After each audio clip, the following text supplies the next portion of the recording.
Good evening, friends.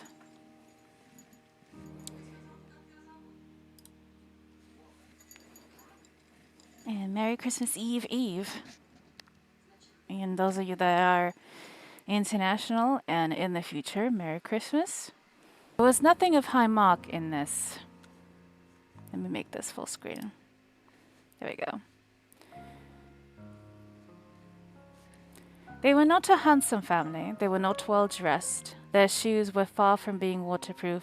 Their clothes were scanty, and Peter might have known, and very likely did, the inside of a pawnbroker's. But they were happy, grateful, pleased with one another, and contented with the time.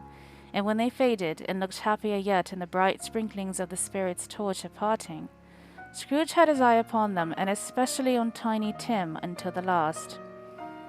By this time it was getting dark and snowing pretty heavily, and as Scrooge and the Spirit went along the streets, the brightness of the roaring fires in kitchens, parlors, and all sorts of rooms was wonderful. Here the flickering of the blaze showed preparations for a cozy dinner, with hot plates baking through and through before the fire, and deep red curtains ready to be drawn to shut out cold and darkness. There all the children of the house were running out into the snow to meet their married sisters, brothers, cousins, uncles, aunts, and be the first to greet them. Here again were shadows on the window blind of guests assembling, and there a group of handsome girls, all hooded and fur-booted, and all chattering at once, tripped lightly off to some near neighbour's house where, woe upon the single man who saw them enter, artful witches, well they knew it, in a glow. But if you had judged from the numbers of people on their way to friendly gatherings, you might have thought that no one was at home to give them welcome when they got there, instead of every house expecting company, and piling up its fires half chimney high. Blessings on it, how the ghost exulted! How it bared its breadth of breast, and opened its capacious palm, and on floated outpouring with a generous hand, its bright and harmless mirth on everything within its reach. The very lamplighter, who ran on before, dotting the dusky street with specks of light, and who was dressed to spend the evening somewhere, laughed out loudly as the Spirit passed through the little kennet of lamplighter that he had any company but Christmas. Hi, boss. And now, without a word of warning from the ghost, they stood upon a bleak and desert moor, where monstrous masses of rude stone were cast about, as though it were the burial place of giants, and water spread itself wheresoever it listed, or would have done so, but for the frost that has held it prisoner. And nothing grew but moss and furze and coarse rank grass. Down in the west the setting sun had left a streak of fiery red, which glared upon the desolation for an instant, like a sullen eye, and frowning lower, yet, was lost in the thick gloom of darkest night. "What place is this?" asked Scrooge.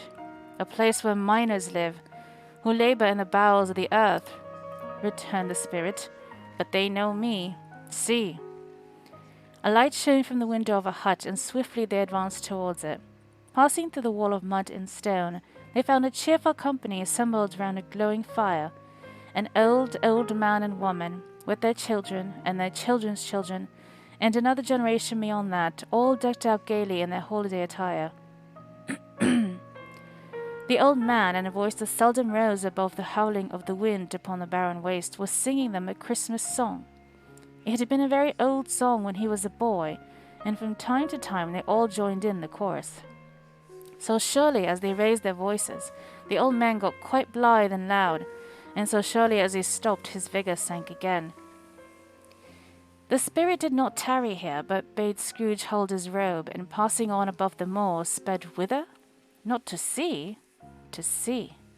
To Scrooge's horror, looking back, he saw the last of the land, a frightful range of rocks behind them, and his ears were deafened by the thundering of water as it rolled and roared and raged among the dreadful caverns it had worn, and fiercely tried to undermine the earth, built upon a dismal reef of sunken rocks, some league or so from shore, on which the waters chafed and dashed the wild air through. There stood a solitary lighthouse. Great heaps of seaweed clung to its base, and stormbirds, born of the wind one might suppose, as seaweed of the water, rose and fell about it like the waves they skimmed. But even here 2 men who watched the light had made a fire. that through the loophole in a thick stone wall shed out a ray of brightness on the awful sea. Joining their horny hands over the rough table at which they sat, they wished each other Merry Christmas in their can of grog, and one of them, the elder, too, with his face all damaged and scarred with hard weather, as the figurehead of an old ship might be, struck up a sturdy song like that was like a gale in itself. Again the ghost sped on, above the black and heaving sea, on, until, being far away, as he told Scrooge, from any shore, they lighted on a ship. They stood beside the helmsman at the wheel, the lookout in the bow, the officers who had the watch, dark, ghostly figures in their several stations, but every man among them hummed a Christmas tune, or had a Christmas thought, or spoke below his breath to his companion of some bygone Christmas day, with homeward hopes belonging to it. And every man on board, waking or sleeping, good or bad, had had a kinder word for another on that day than on any day in the year, and had shared to some extent in its festivities, and had remembered those he cared for at a distance, and had known that they delighted to remember him. It was a great surprise to Scrooge, while listening to the moaning of the wind, and thinking what a solemn thing it was to move on through the lonely darkness over an unknown abyss, whose depths were secrets as profound as death. Hi, Demon! It was a great surprise to Scrooge, while thus engaged, to hear a hearty laugh. It was a much greater surprise to Scrooge to recognize it as his own nephew's, and to find himself in a bright, dry, gleaming room, with the Spirit standing smiling by his side and looking at that same nephew with approving affability. "Ha ha!" laughed Scrooge's nephew. "Ha ha ha! If you should happen by any unlikely chance to know a man more blessed in a laugh than Scrooge's nephew, all I can say is I should like to know him too. Introduce him to me, and I'll cultivate his acquaintance. It is a fair, even-handed, noble adjustment of things, that while there is infection and disease and sorrow, there's nothing in the world so irresistibly contagious as laughter and good humor." When Scrooge's nephew laughed in this way, holding his sides, rolling his head, and twisting his face into the most extravagant contortions, Scrooge's niece, by marriage, laughed as heartily as he, and their assembled friends, being not a bit behindhand, roared out lustily. "Ha ha ha ha ha! He said that Christmas was a humbug, as I live!" cried Scrooge's nephew. "He believed it too." "More shame for him, Fred," said Scrooge's niece indignantly. "Bless those women, they never do anything by halves. They're always in earnest." She was very pretty, exceedingly pretty, with a dimpled, surprised-looking capital face, a ripe little mouth that seemed made to be kissed, as no doubt it was, all kinds of good little dots about her chin that melted into one another when she laughed, and the sunniest pair of eyes you ever saw in every little creature's head. Altogether, she was what you would have called provoking, but satisfactory, too. Oh, perfectly satisfactory. "He's a comical old fellow," said Scrooge's nephew. "That's the truth, and not so pleasant as he might be.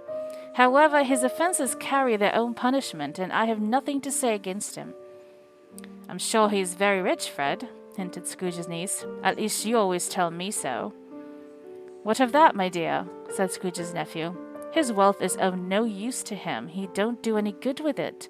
He don't make himself comfortable with it. He hasn't the satisfaction of thinking that he's ever going to benefit us with it." "I have no patience with him," observed Scrooge's niece. Scrooge's niece's sisters and all the other ladies expressed the same opinion. "Oh, I have," said Scrooge's nephew. "I'm sorry for him. I couldn't be angry with him if I tried. Who suffers by his ill whims? Himself, always. Here, he takes it into his head to dislike us, and he won't come and dine with us. What's the consequence? He don't lose much of a dinner."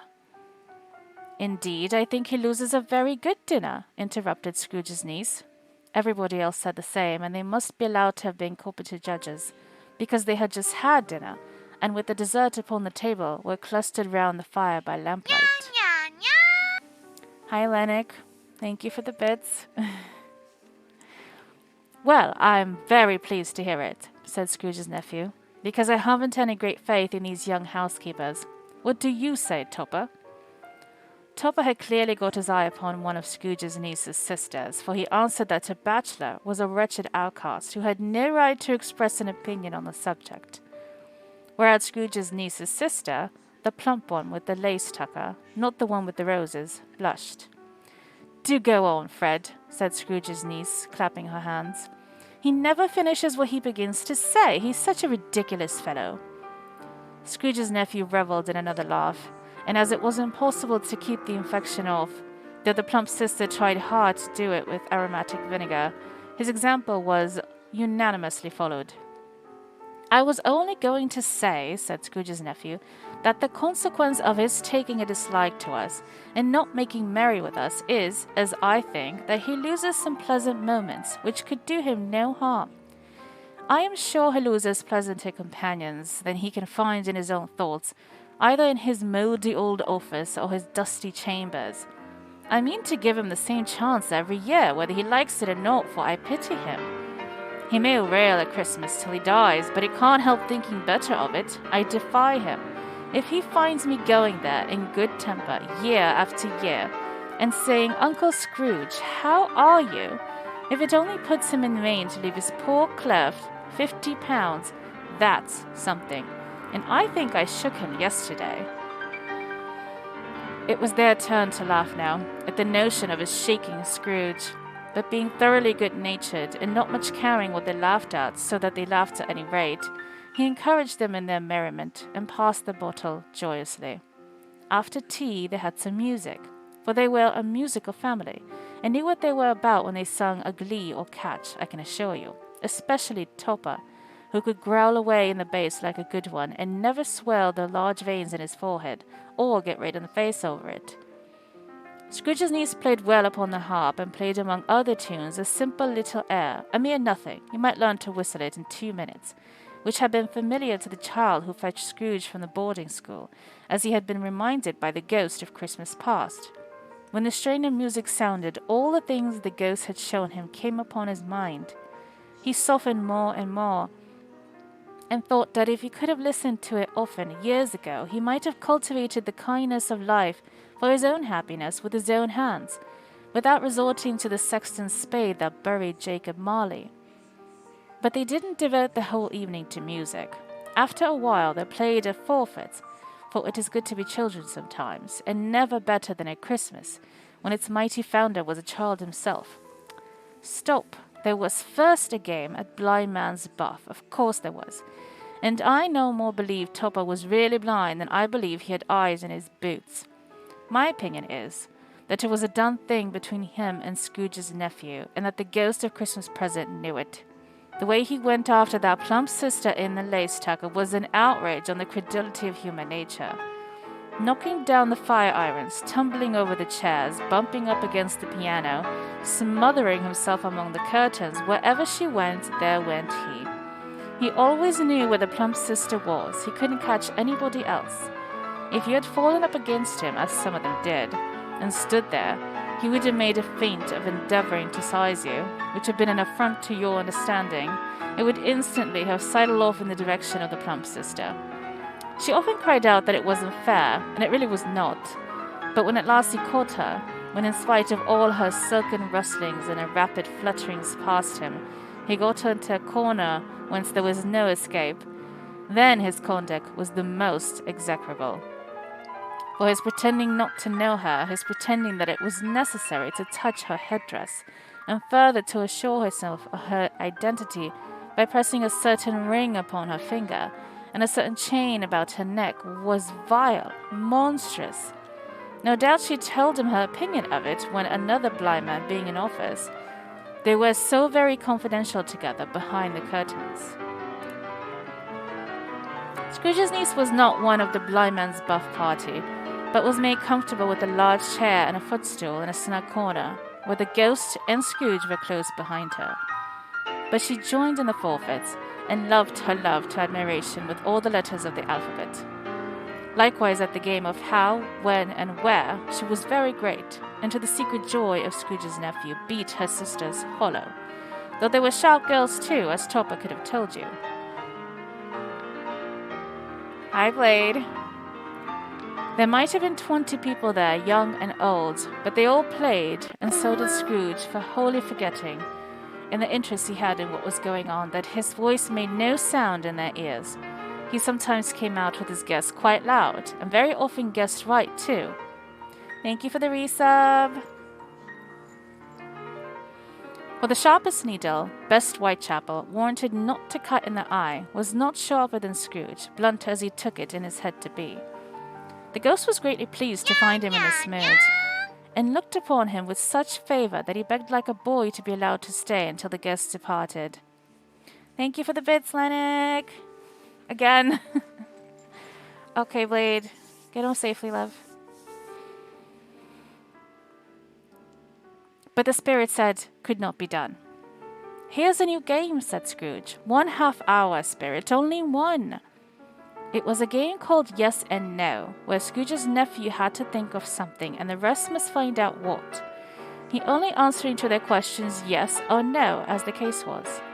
The brisk fire of questioning to which he was exposed elicited from him that he was thinking of an animal, a live animal, rather a disagreeable animal, a savage animal, an animal that growled and grunted sometimes, and talked sometimes, and lived in London, and walked about the streets, and wasn't made a show of, and wasn't led by anybody, and didn't live in a menagerie, and was never killed in a market, and was not a horse, or an ass, or a cow, or a bull, or a tiger, or a dog, or a pig, or a cat, or a bear. At every fresh question that was put to him, this nephew burst into a fresh roar of laughter, and was so inexpressibly tickled that he was obliged to get up off the sofa and stamp.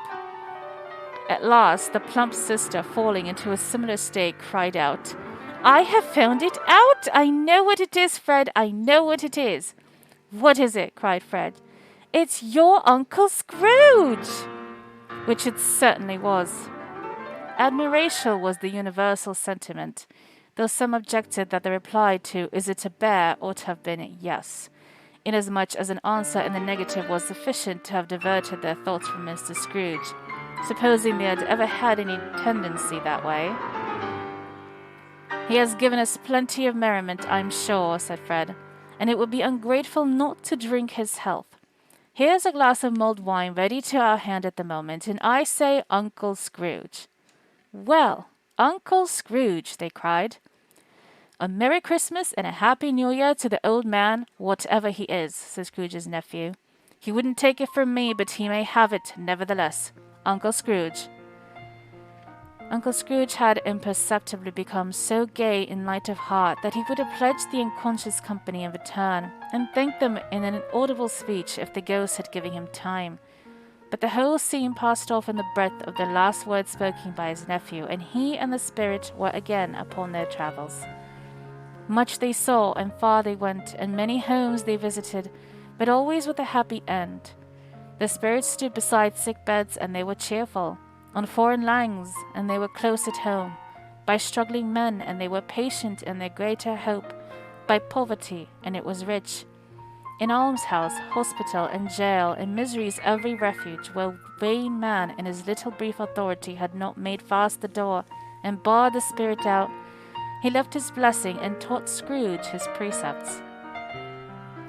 It was a long night, if it were only a night, but Scrooge had his doubts of this, because the Christmas holidays appeared to be condensed into the space of time they passed together. It was strange, too, that while Scrooge remained unaltered in his outward form, the ghost grew older, clearly older. Scrooge had observed this change, but never spoke of it until they left a children's Twelfth Night party, when, looking at the spirit as they stood together in an open place, he noticed that its hair was grey. Are spirits' lives so short? Asked Scrooge. My life upon this globe is very brief, replied the ghost. It ends tonight. Tonight? Cried Scrooge. Tonight at midnight. Hark! The time is drawing near. The chimes were ringing the 11:15 at that moment. Forgive me if I am not justified in what I ask, said Scrooge, looking intently at the spirit's robe. But I see something strange and not belonging to yourself protruding from your skirt. Is it a foot or a claw? It might be a claw for the flesh there is upon it, was the spirit's sorrowful reply. Look here." From the foldings of its robe, it brought 2 children, wretched, abject, frightful, hideous, miserable. They knelt down at its feet and clung upon the outside of its garment. "Oh, man, look here! Look down here!" exclaimed the ghost. They were a boy and a girl, yellow, meager, ragged, scowling, wolfish, but prostrate too in their humility. Where graceful youth should have filled their features out and touched them with its freshest tints, a stale and shriveled hand like that of age had pinched and twisted them and pulled them into shreds.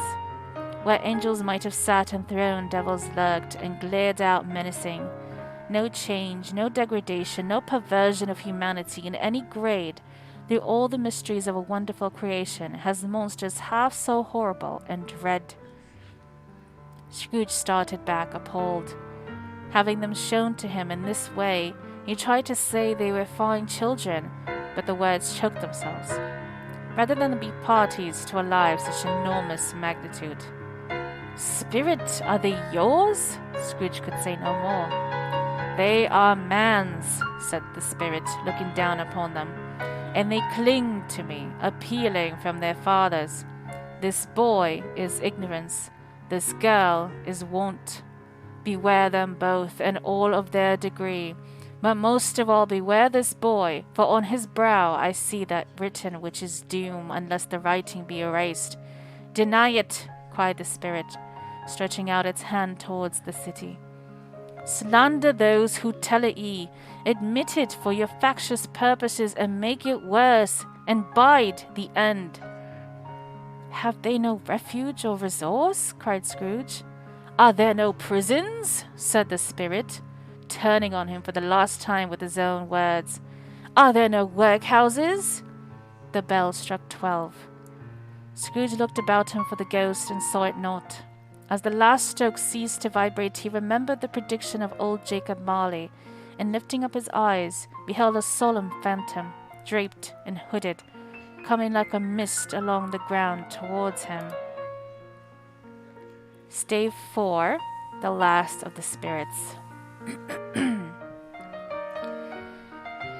The phantom slowly, gravely, silently approached. When he came near him, Scrooge bent down upon his knee, for in the very air through which the spirit moved it seemed to scatter gloom and mystery. It was shrouded in a deep black garment which concealed its head, its face, its form, and left nothing of it visible save one outstretched hand. But for this it would have been difficult to detach its figure from the night, and separate it from the darkness by which it was surrounded. He felt that it was tall and stately when it came beside him, and that its mysterious presence filled him with a solemn dread. "Is that so, spirit?"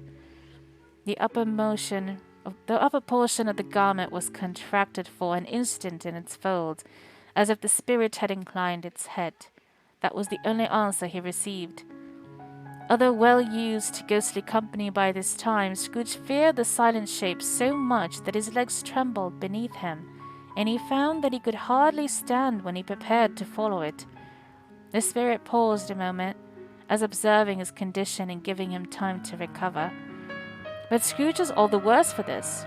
It thrilled him with a vague, uncertain horror to know that behind the dusky shroud there were ghostly eyes intently fixed upon him, while he, though he stretched his own to the utmost, could see nothing but a spectral hand and one great heap of black.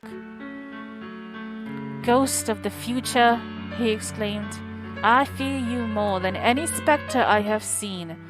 But as I know your purpose is to do me good, and as I hope to live to be another man from what I was, I'm prepared to bear you company, and do it with a thankful heart. Will you not speak to me?" It gave him no reply. The hand was pointed straight before them. "Lead on," said Scrooge. "Lead on. The night is waning fast, and it is precious time to me, I know. Lead on, spirit."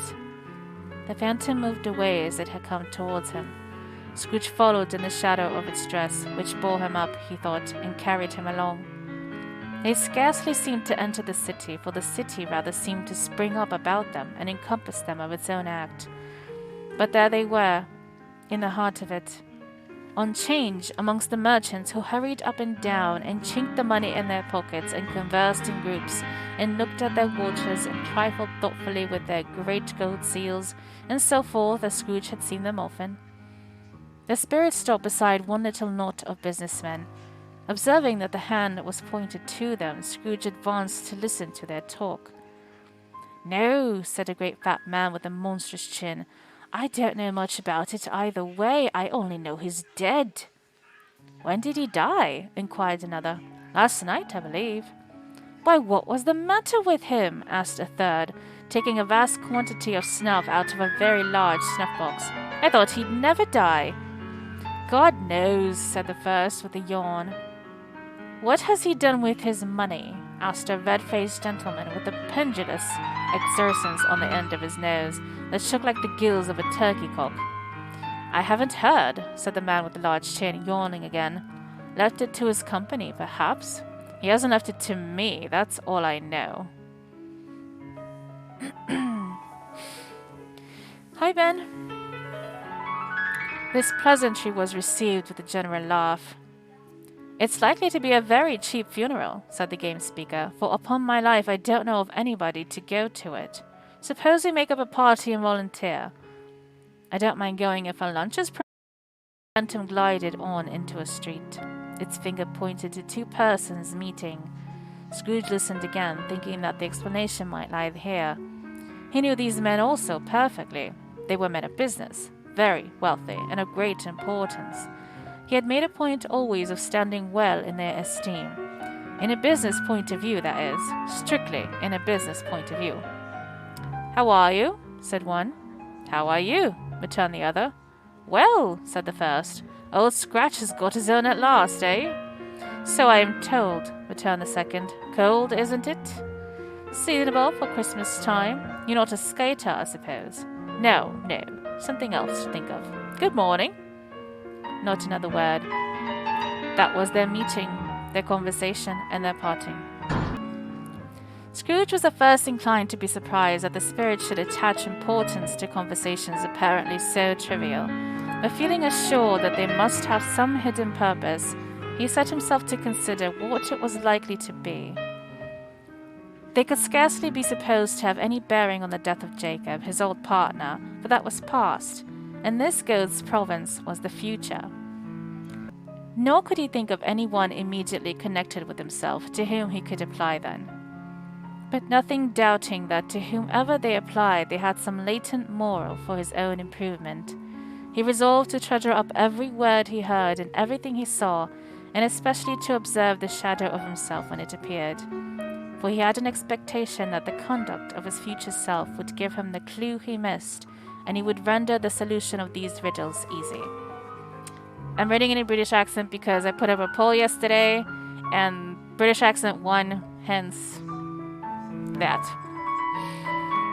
If the music is too loud, please tell me, because it's different here.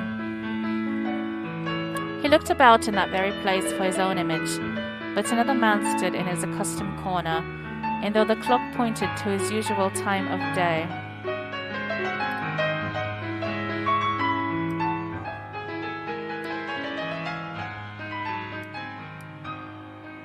hopefully that's better. Thank you. And though the clock pointed to his usual time of day for being there, he saw no likeness of himself among the multitudes that poured in through the porch. It gave him little surprise, however, for he had been revolving in his mind a change of life, and thought and hoped he saw his new-born resolutions carried out in this. Quiet and dark beside him stood the phantom, with its outstretched hand. When he roused himself from his thoughtful quest, he fancied from the turn of the hand and its situations in reference to himself that the unseen eyes were looking at him keenly. It made him shudder and feel very cold. They left the busy scene and went into an obscure part of the town where Scrooge had never penetrated before, although he recognized its situation and its bad repute. The ways were foul and narrow, the shops and houses wretched, the people half naked, drunken, slipshod, ugly. alleys and archways like so many cesspools disgorged their offences of smell and dirt and life upon the straggling streets, and the whole quarter reeked with crime, with filth and misery. Far in this den of infamous resort there was a low-browed, beetling shop below a penthouse roof, where iron, old rags, bottles, bones, and greasy offal were bought. Upon the floor within were piled up heaps of rusty keys, nails, chains, hinges, files, scales, weights, and refuse iron of all kinds. Secrets that few would like to scrutinize were bred and hidden in mountains of unseemly rags, masses of corrupted fat, and sepulchres of bones. Sitting in among the wares he dealt in, by a charcoal stove made of old bricks, was a grey-haired rascal, nearly 70 years of age, who had screened himself from the cold air without by a frowsy curtaining of miscellaneous tatters hung upon a line, and smoked his pipe in all the luxury of calm retirement. Scrooge and the Phantom came into the presence of this man just as a woman with a heavy bundle slunk into the shop. But she had scarcely entered when another woman, similarly laden, came in too, and she was closely followed by a man in faded black, who was no less startled by the sight of them than they had been upon the recognition of each other.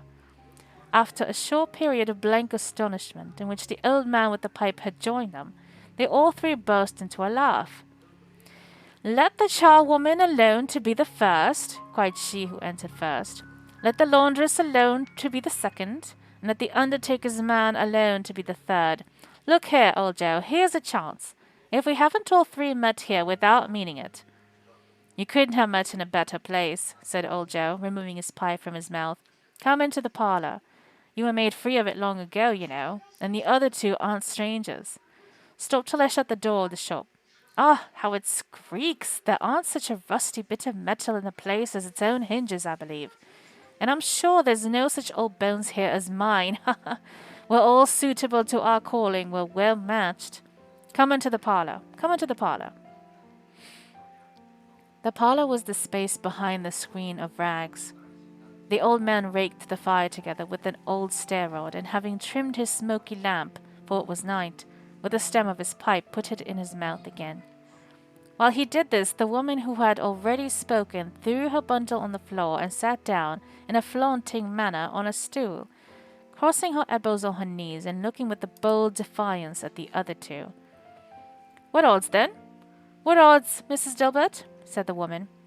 "Every person has a right to take care of themselves. He always did."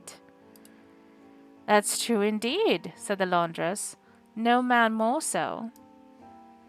"Why then, don't stand staring as if you was afraid, woman. Who's the wiser?" "We're not going to pick holes in each other's coats, I suppose." "No, indeed," said Mrs. Dilber and the man together. "We should hope not." "Very well, then," cried the woman. "That's enough. Who's the worse for the loss of a few things like these? Not a dead man, I suppose." "No, indeed," said Mrs. Dilber, laughing. "If he wanted to keep him after he was dead, a wicked old screw," pursued the woman, "why wasn't he natural in his lifetime? If he had been, he'd have had somebody to look after him when he was struck with death, instead of lying gasping out his last there alone by himself." "It's the truest word that ever was spoke," said Mrs. Dilber. "It's a judgment on him." "I wish it was a little heavier one," replied the woman, "as it should have been. You may depend upon it, if I could have laid my hands on anything else. Open that bundle, old Joe, and let me know the value of it. Speak out plain. I'm not afraid to be the first, nor afraid for them to see it. We know pretty well that we were helping ourselves before we met here, I believe. It's no sin. Open the bundle, Joe." But the gallantry of her friends would not allow for this, and the man in faded black, mounting the breach first, produced his plunder. It was not extensive.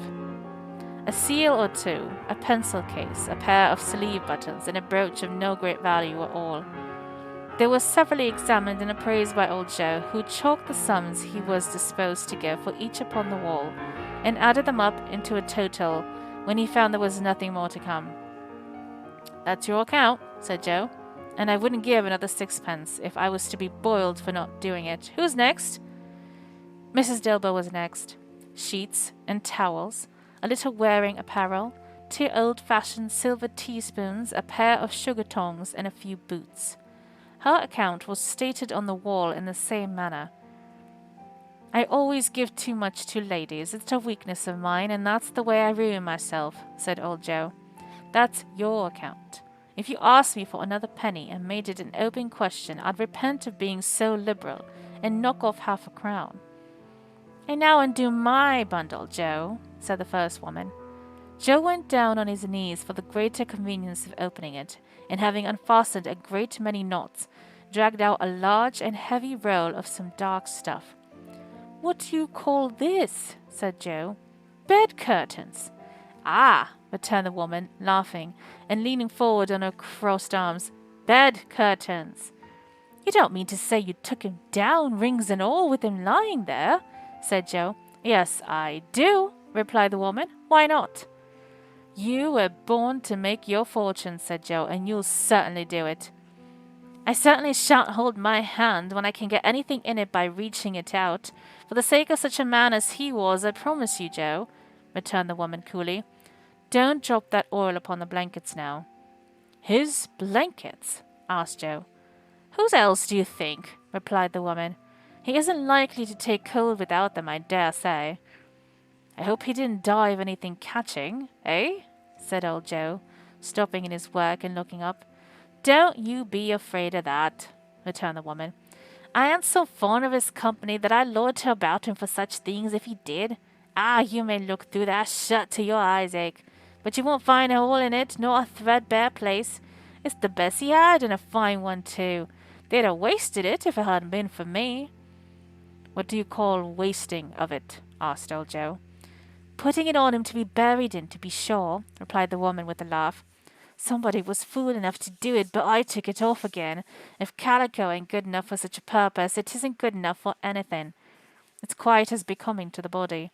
He can't look uglier than he did in that one. Scrooge listened to this dialogue in horror. As they sat grouped about their spoil in the scanty light afforded by the old man's lamp, he viewed them with a detestation and disgust which could hardly have been greater, though they had been obscene demons marketing the corpse itself. Ha ha ha, laughed the old woman, when old Joe, producing a flannel bag with money in it, told out their several guineas upon the ground. This is the end of it, you see. He frightened every one away from him when he was alive, to profit us when he was dead. Ha ha! Spirit, said Scrooge, shuddering from head to foot. I see. The case of this unhappy man might be my own. My life tends that way now. Merciful heaven, what is this? He recoiled in terror, for the scene had changed, and now he almost touched a bed, a bare, uncurtained bed, on which beneath a ragged sheet there lay a something covered up, which, though it was dumb, announced itself in awful language. The room was very dark, too dark to be observed with any accuracy, though Scrooge glanced round it in obedience to a secret impulse, anxious to know what kind of room it was. A pale light, rising in the outer air, fell straight upon the bed, and on it, plundered and bereft, unwatched, unwept, uncared for, was the body of this man. Scrooge glanced towards the phantom. Its steady hand was pointed to the head. The cover was so carelessly adjusted that the slightest raising of it, the motion of a finger upon Scrooge's part, would have disclosed the face. He thought of it, felt how easy it would be to do, and longed to do it, but had no more power to withdraw the veil than to dismiss the spectre at his side. O cold, cold, rigid, dreadful death, set up thine altar here, and dress it with such terrors as thou hast at thy command, for this is thy dominion. But of the loved, revered, and honoured dead thou canst not turn one hair to thy dread purposes, or make one feature odious. It is not that the hand is heavy and will fall down when released. It is not that the heart and pulse are still, but that the hand was open, generous, and true, the heart brave, warm, and tender, and the pulse a man's. Strike, shadow, strike! and see his good deeds springing from the wound to sow the word with life immortal. No voice pronounced these words in Scrooge's ears, and yet he heard them when he looked upon the bed. He thought, if this man could be raised up now, what would his foremost thoughts? Avarice, hard-dealing, griping cares, they had brought him to a rich end truly. He lay in the dark, empty house with not a man, a woman, or a child to say that he was kind to me in this or that, and for the memory of one kind word I will be kind to him. A cat was tearing at the door, and there was a sound of gnawing rats beneath the hearthstone. What they wanted in the room of death, and why they were so restless and disturbed, Scrooge did not dare to think. "Spirit," he said, "this is a fearful place. In leaving it I shall not leave its lesson, trust me. Let us go." Still the ghost pointed with an unmoved finger to the head. "I understand you," Scrooge returned, "and I would do it if I could, but I have not the power, Spirit. I have not the power." Again it seemed to look upon him. "If there is any person in the town who feels emotion caused by this man's death," said Scrooge, quite agonized, "show that person to me, Spirit, I beseech you." The phantom spread its dark robe before him for a moment, like a wing, and withdrawing it revealed a room by daylight where a mother and her children were. She was expecting someone, and with anxious eagerness, for she walked up and down the room, started at every sound, looked out from the window, glanced at the clock, tried, but in vain, to work with her needle, and could hardly bear the voices of the children in their play. At length the long-expected knock was heard. She hurried to the door and met her husband, a man whose face was careworn and depressed, though he was young. There was a remarkable expression in it now, a kind of serious delight of which he felt ashamed, and which he struggled to repress. He sat down to the dinner that had been hoarding for him by the fire, and when she asked him faintly what news, which was not until after a long silence, he appeared embarrassed how to answer. "Is it good?" she said. "Or bad?" to help him. "Bad," he answered. "We are quite ruined?" "No, there is hope yet, Caroline." "If he relents," she said, amazed. "There is. Nothing is past hope if such a miracle has happened." "He is past relenting," said her husband. "He is dead." She was a mild and patient creature if her face spoke truth, but she was thankful in her soul to hear it, and she said so with clasped hands. She prayed forgiveness the next moment and was sorry, but the first was the emotion of her heart. "What the half-drunken woman whom I told you of last night said to me when I tried to see him and obtain a week's delay, and what I thought was a mere excuse to avoid me, turns out to have been quite true.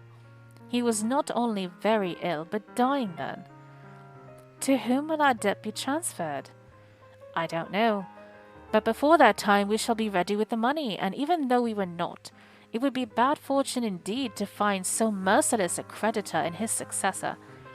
We may sleep tonight with light hearts, Caroline." Yes, soften it as they would, their hearts were lighter. The children's faces, hushed and clustered round to hear what they so little understood, were brighter, and it was a happier house for this man's death. The only emotion that the ghost could show him caused by the event was one of pleasure. "Let me see some tenderness connected with the death," said Scrooge, "or that dark chamber, Spirit, which we left just now will be forever present to me." The ghost conducted him through several streets familiar to his feet, and as they went along, Scrooge looked here and there to find himself, but nowhere was he to be seen. Sorry, 1 second. I'm sorry. Okay. They entered poor Bob Cratchit's house, the dwelling he had visited before, and found the mother and the children seated round the fire. Quiet. Very quiet.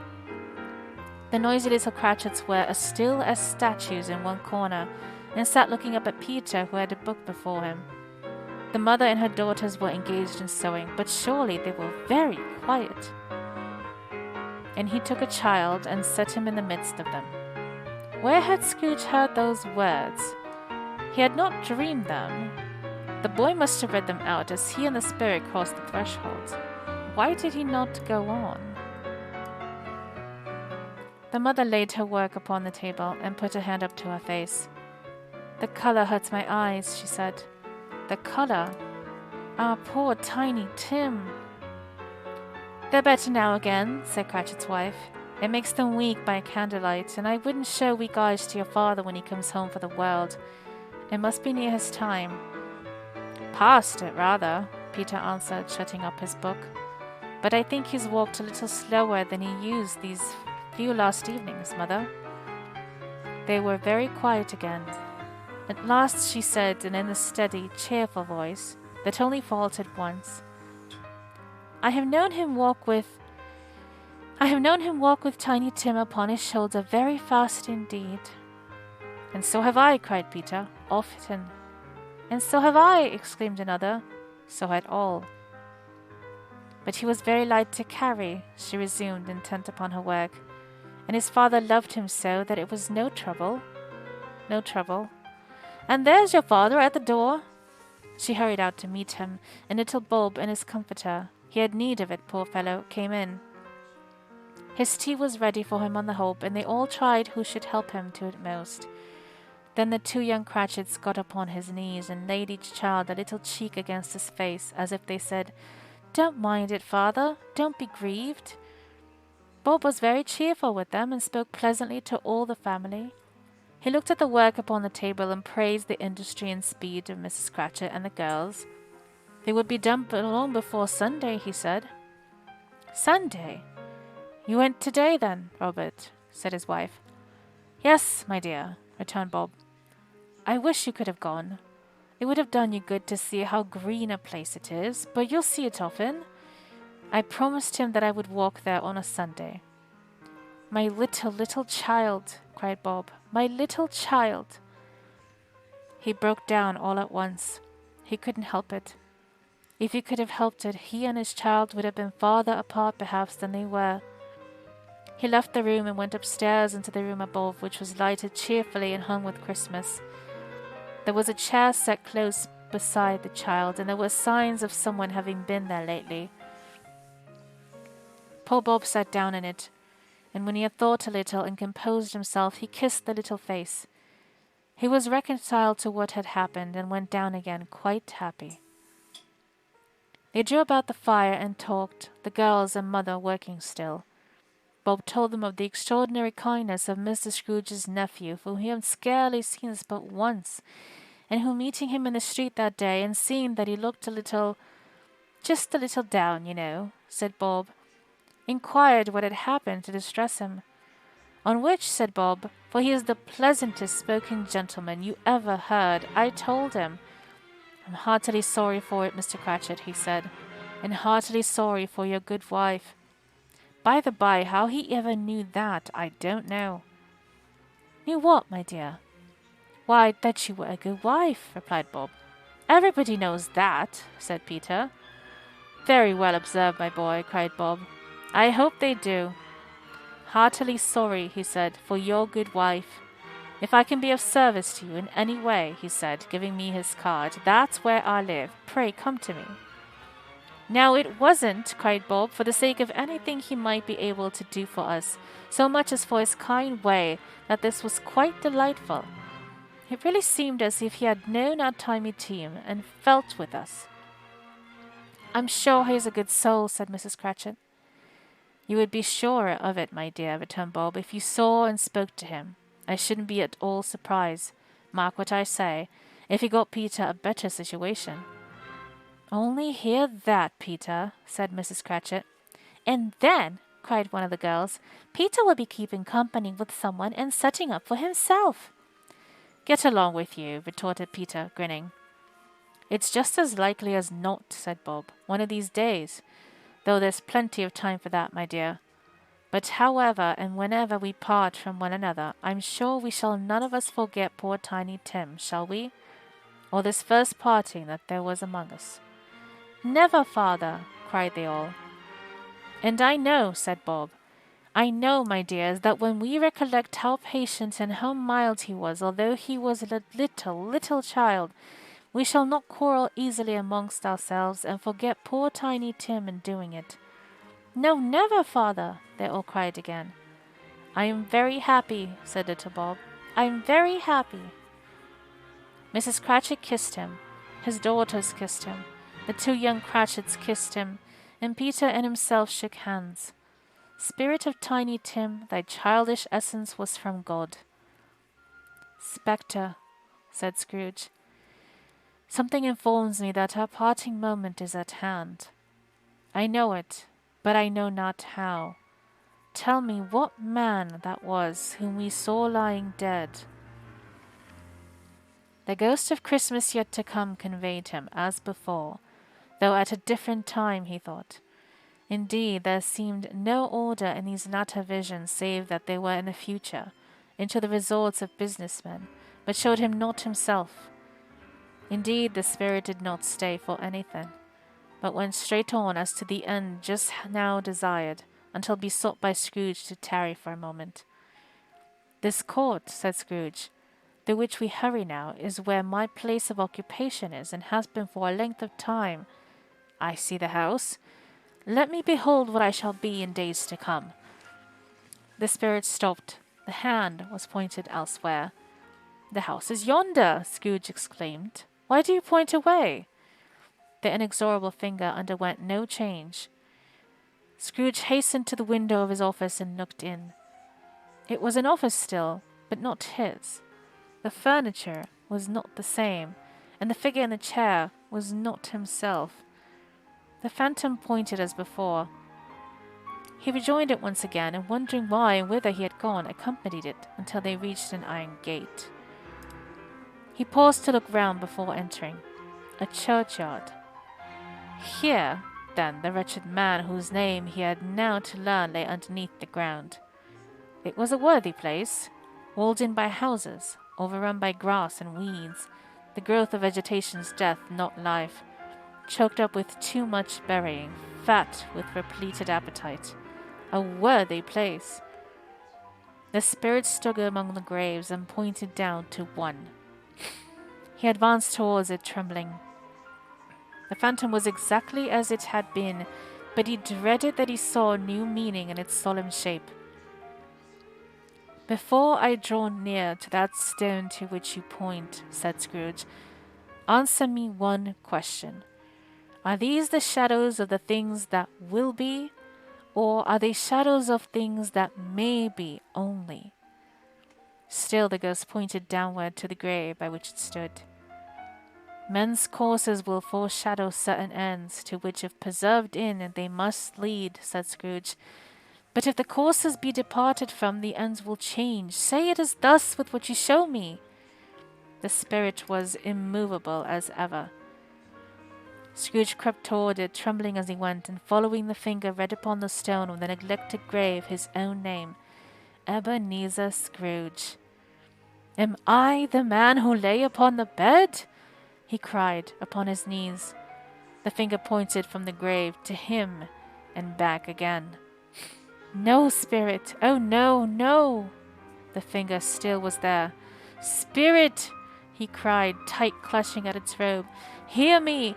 I'm not the man I was. I will not be the man I must have been but for this intercourse. Why show me this if I am past all hope?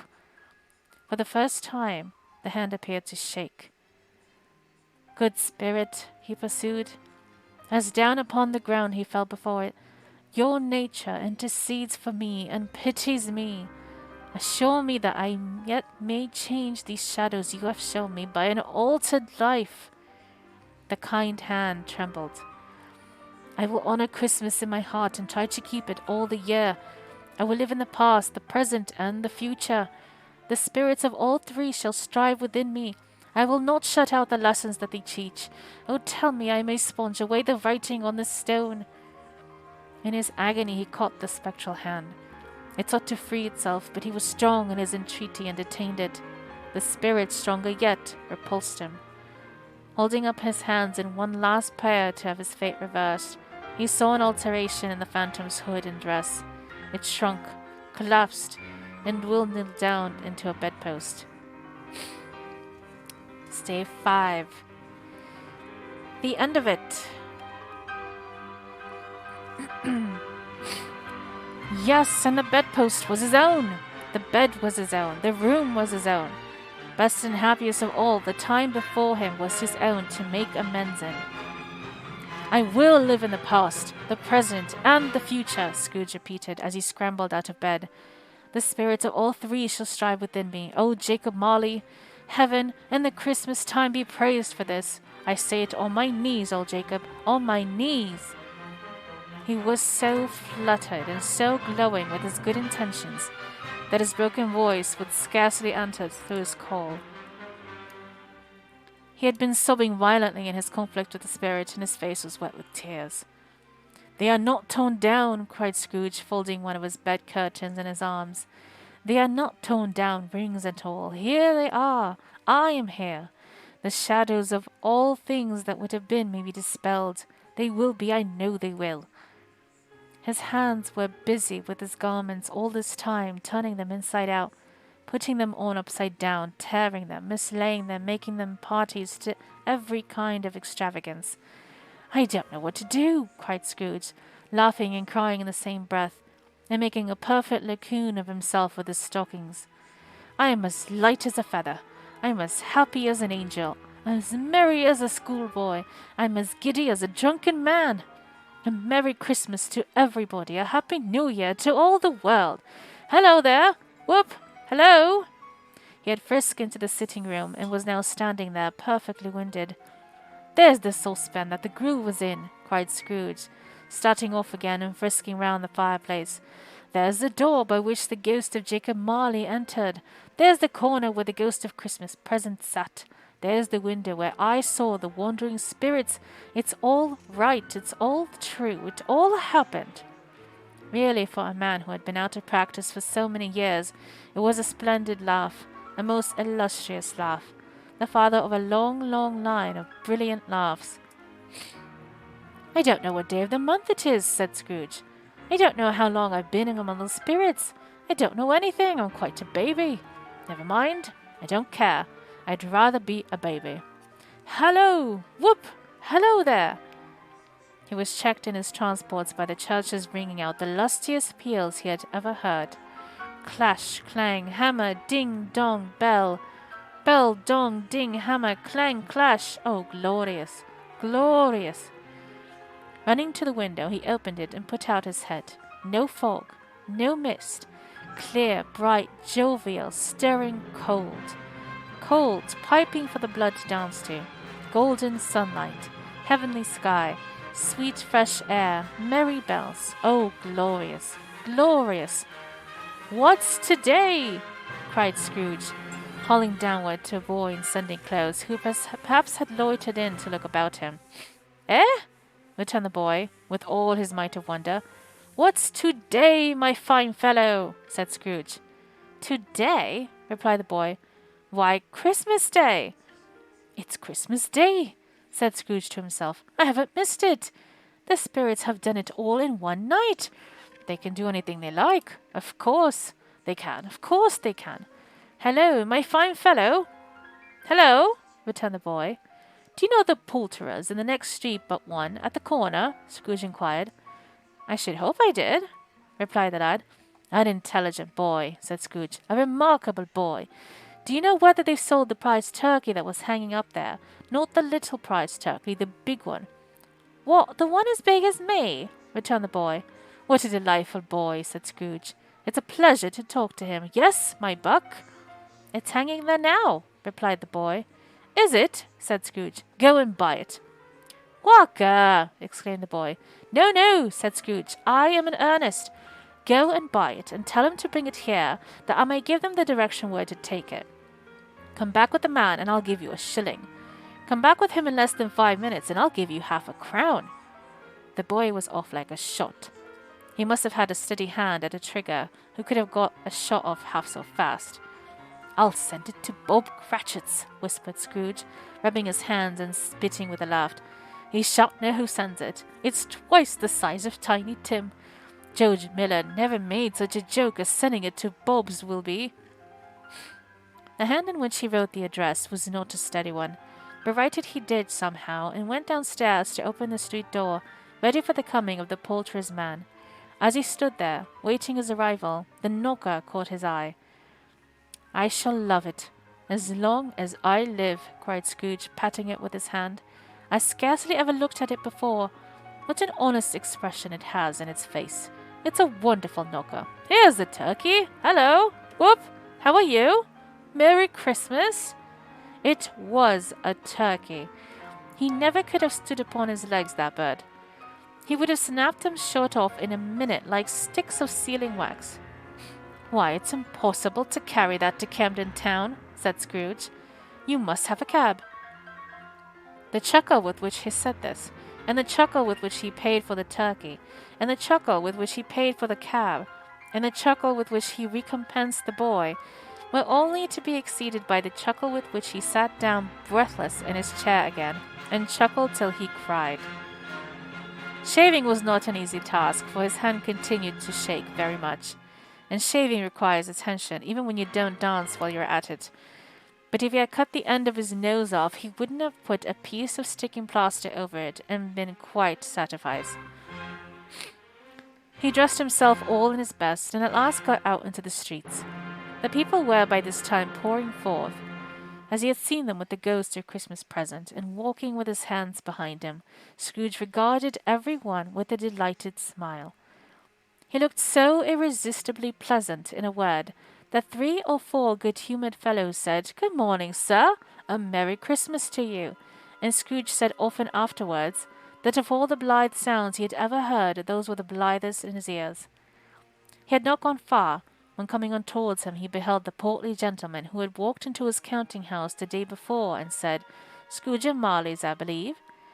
It sent a pang across his heart to think how this old gentleman would look upon him when they met, but he knew what path lay straight before him, and he took it.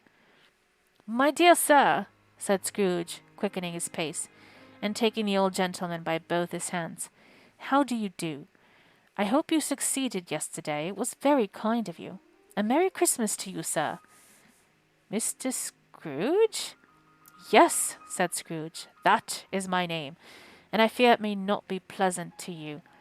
Allow me to ask your pardon. And will you have the goodness—" Here Scrooge whispered in his ear. "Lord bless me!" cried the gentleman, as if his breath were gone. "My dear Mr. Scrooge, are you serious?" "If you please," said Scrooge, "not a farthing less. A great many back payments are included in it, I assure you. Will you do me that favour?"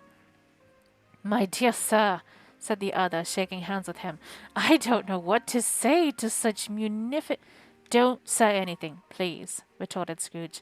"Come and see me. Will you come and see me?" "I will," cried the old gentleman, and it was clear he meant to do it. "Thank ye," said Scrooge. "I am much obliged to you. I thank you 50 times. Bless you."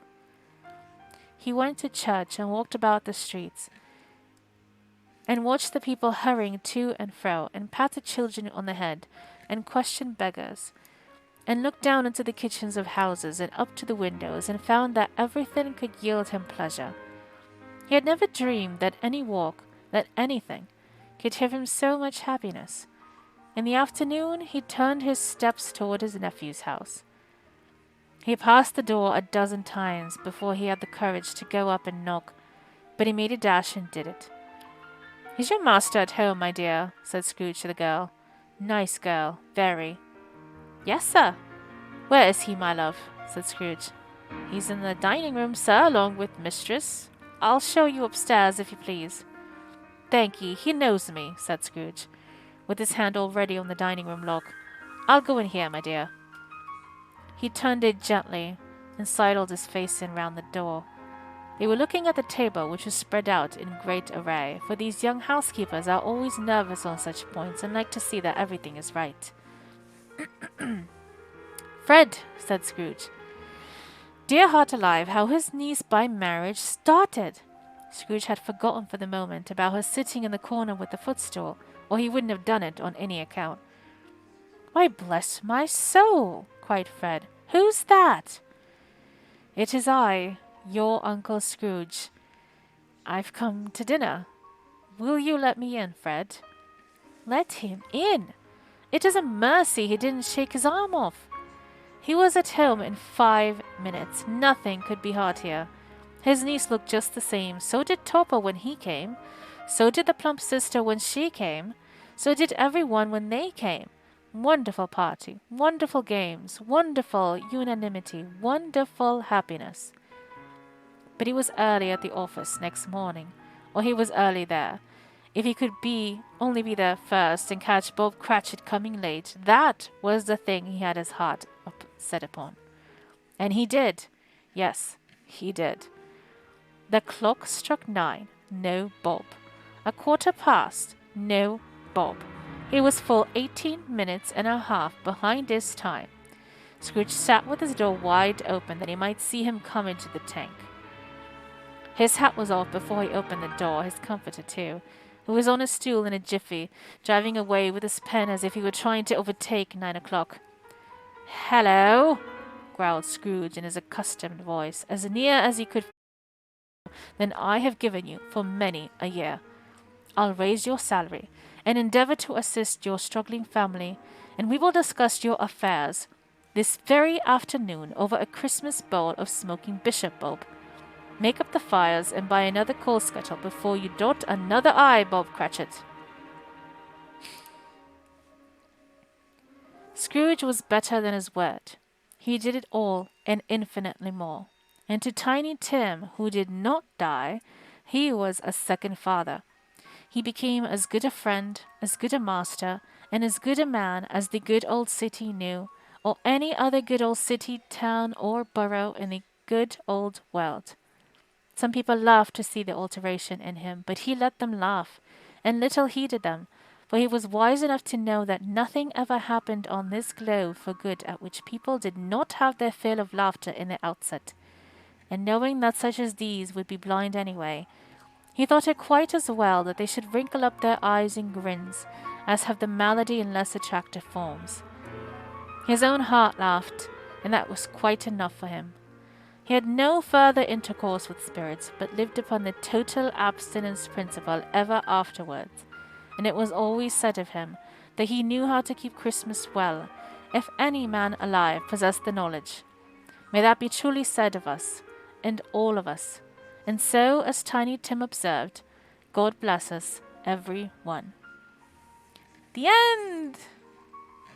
We still got Sunday to go. So I hope y'all have fun and stay safe. And I will see y'all next time. Good night.